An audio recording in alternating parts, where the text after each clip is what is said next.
Yeah, it's big part of this competition, I believe, and big part of team golf where you can ride some momentum and the crowd gets behind you, and you can really feed off that. I certainly did here in 2007.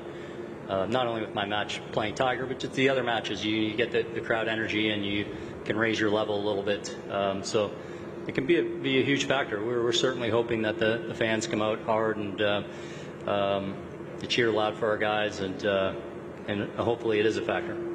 Yeah, it had a lot to do with our picks. I think it also into pairings, matchups. I think there's a lot of different things that'll go into.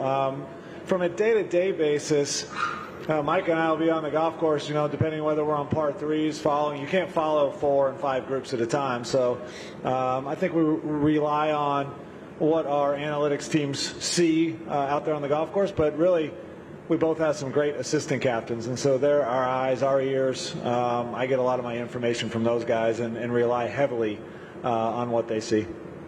It's something that's been maybe a challenge for our teams over the years, but I think what Ernie created in 2019 with the Shield, and a lot of things we've implemented team-wise, just team dinners, guys playing practice rounds together, getting together with one another a lot more. That gap has shrunk quite a bit, and the guys really interact with each other a lot more.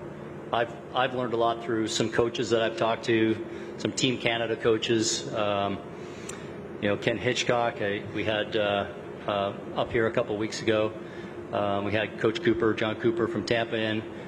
He's going to be the next, obviously, Team Canada coach. And just talking to them, they get a bunch of different cultures on a hockey team, right? So learning from those guys and trying to implement some of those things to our team, because it's different than the U.S. team. It just is. I mean, it's just we have, obviously, all these cultural differences. So not that they don't have differences, too, but ours is just some cultural things, but it's gotten a lot better, and our guys have a great vibe going.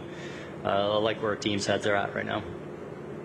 Our team room looks different in both events. I think the guys put a lot of pressure on themselves. They try a little too hard. They push in the Ryder Cup. They want to prove everyone wrong, and sometimes maybe when you try too hard, you kind of get in your own way, if that makes sense. It's probably the best I could do. It used to always disappoint me in my era when we were accused of Americans as, it wasn't easy to say, well, we just didn't care.